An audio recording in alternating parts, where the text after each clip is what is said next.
Բերեք sense ասենք, ես երբ որ քննարկում եի գործընկերների հետ, ասեց հույս կա, ասեցի հույս մի քիչ կա, հավատի խնդիրն է։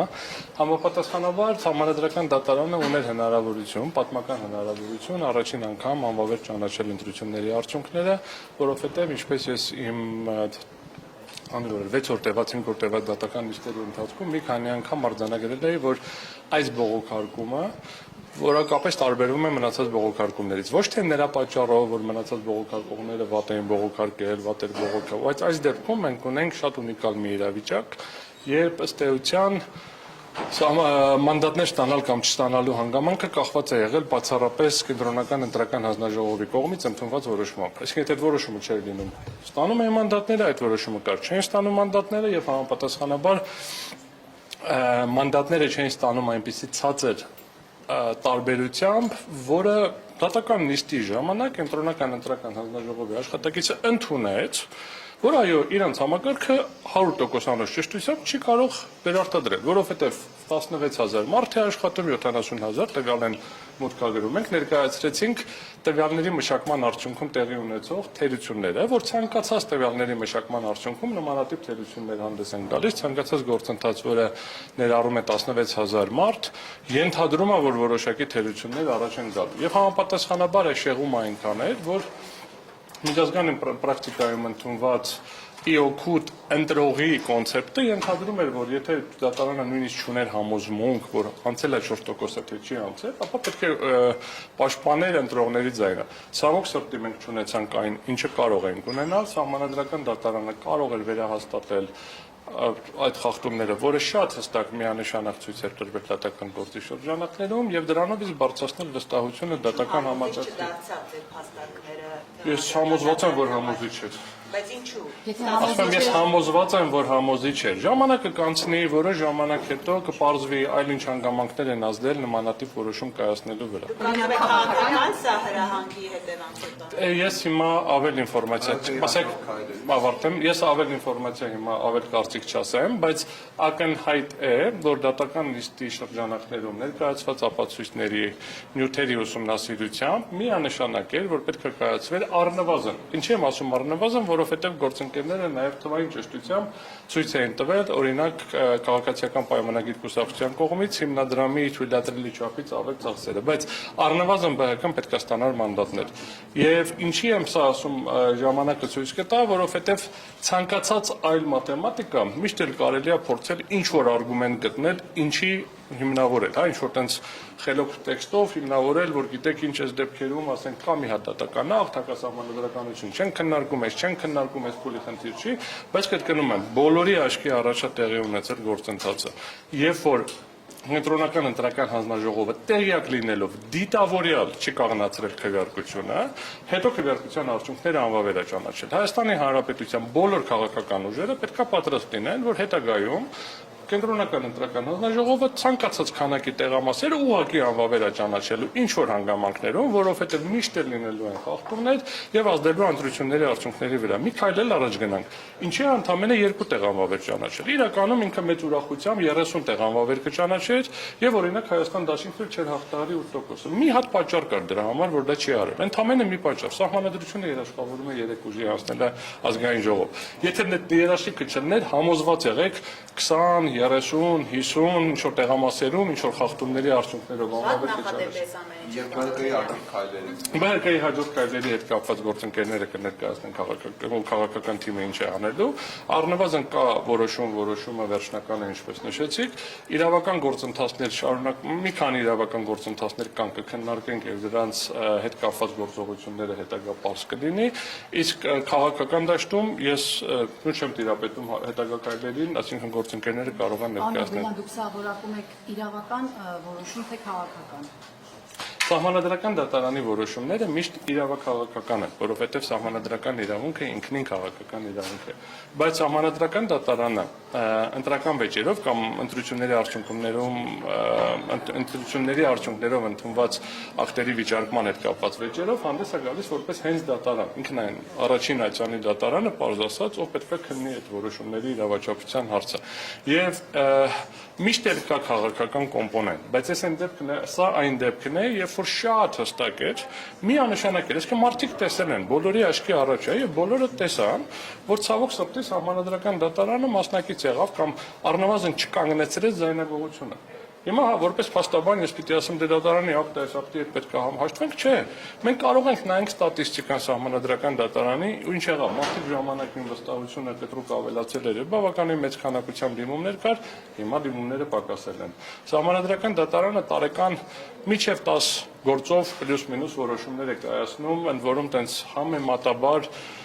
այդպես փոքր ազդեցություն ունեցող քաղաքական տեսակետից գործերով։ Երբ որ մենք տեսնում ենք քաղաքական կարևոր գործեր, ապա ակնհայտ է քաղաքական ազդեցություն։ Երբ որ մենք բարձրաձայնում ենք Սահմանադրական դատարանի վրա հարձակման հետևանքները, երբ որ ոչ իրավաչափ եղանակով Սահմանադրության փոփոխություն տեղի ունեցավ, որի արդյունքում ըստ էության հիմա ես լսումների ամենասկզբում նշեցի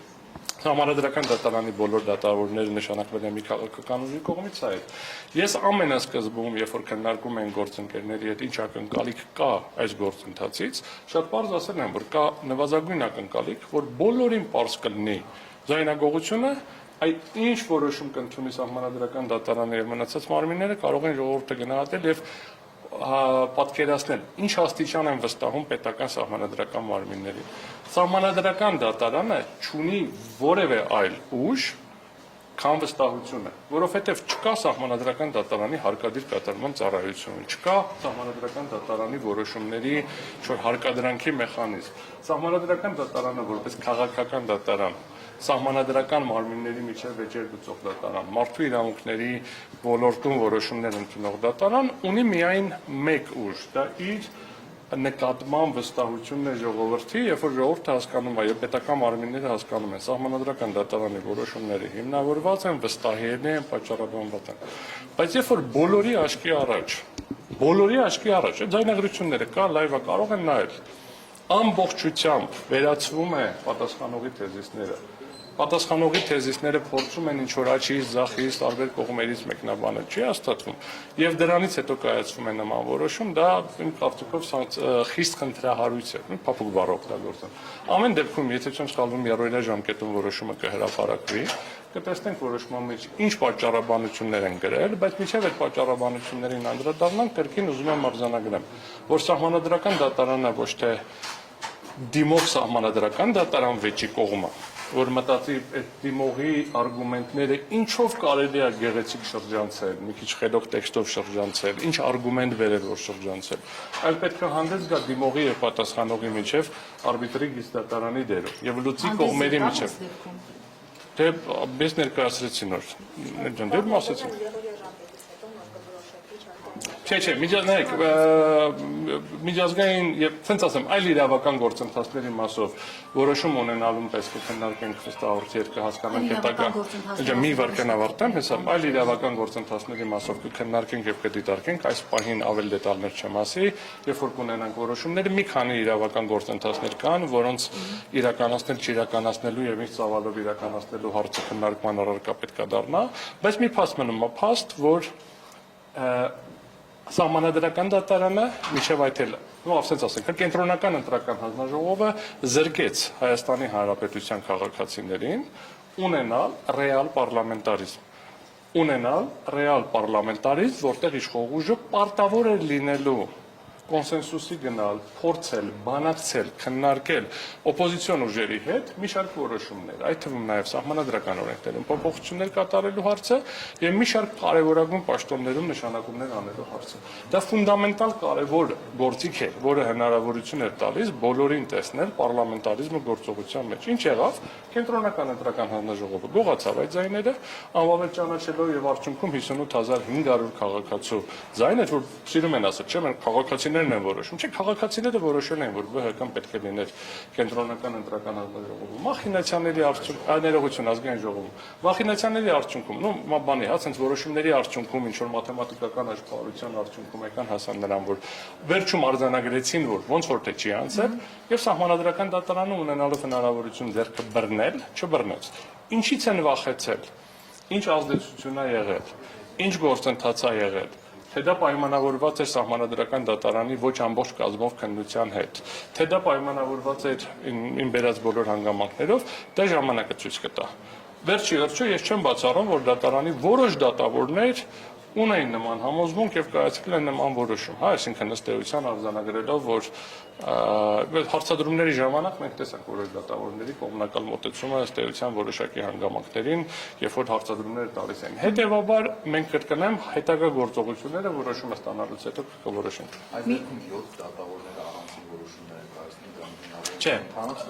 զեկուցող դատավորը կազմում է նույնիսկ աշխատակարգի հետևյալն է, զեկուցող դատավորը կազմում է որոշման նախագիծ, աշխատակարգային որոշման ժամանակ քննարկվում է այդ նախագիծը, քվեարկում են, եթե 5 ձայն ստանում է այդ նախագիծը, համապատասխանաբար դա դառնում է վերջնական, ընդունվում է։ Եթե մեծամասնությունը դեմ է լինում, զեկուցող դատավորի փոփոխությունը տեղի ունենում, նոր զեկուցող դատավորը կազմում է նոր նախագիծ արդեն այլ որոշմամբ եւ դա նույնպես դրվում է քննարկման եւ քվեարկվում է, եթե 5 ձայն ստանում է, դեռ կարող է խմբագրական ինչ-որ բաներ փոխվեն, բայց կոնցեպտուալ դա է։ Պարոն Օրբելյան, այն քաղաքացիները, որոնց ձայնը ըստ էության որոշիչ չեղավ, անվավեր ճանաչվեցին, այդ քաղաքացիները կարող են դիմել միջազգային դատարաններ եւ կոնկրետ որ դատարան։ Նայեք, միջազգային դատարաններ դիմելու հնարավորություն առկայություն կա, ցավոք սրտի միջազգային դատարան դիմելու արդյունքում ընտրությունների արդյունքները չեն փոխվելու եւ Հայաստանը առնվազն 5 տարի կամ ինչքան որ կլինի հայ, այս ակնկալում են, որ ավելի կարճ չի ունենա հնարավորություն ամբողջական պարլամենտարիզմի գործիքակազմը կիրառել, ընդհանրապես մի գործիքն է կիրառվելու, 2/3 մեծամասնություն չկա, սահմանադրական փոփոխությունների մի շարք հարցերի համար ստիպված է լինելու ընդդիմության падգամավորների ընդդիմության հետ բանակցել, բայց այն գործիքը, որ մենք կարող ենք ունենալ, եւ դա շատ ավելի մոտ էր, դա էր քաղաքացիների կամքը, որպեսզի ազգային ժողովում լինեին 4 ուժեր, որովհետեւ կրկնում եմ, ոչ մեկը չի բարձրաձայնել, որ ԲՀԿ-ի օգտին ինչ որ միջամտություն է եղել այդ անվավեր ճանաչված տեղամասերում։ Բոլորի աչքի առաջ էր Վահագն Հովակիմյանն ասում էր, հա, խնդիր չկա, զինվորները քվեարկել են, ոչ մի խնդիր չկա, միակ խնդիր առաջացավ այն ժամանակ, երբ որ պարզվավ, որ թվերը ճիշտ հաշվելու դեպքում ԲՀԿ-ն ասում է։ Քաղաքացիները ինչպես կարող են իրար։ Հավելյալ այդ մասով մենք հավելյալ տեղեկատվություն, եթե անհրաժեշտություն ունի, կտրամադրենք։ Շնորհակալ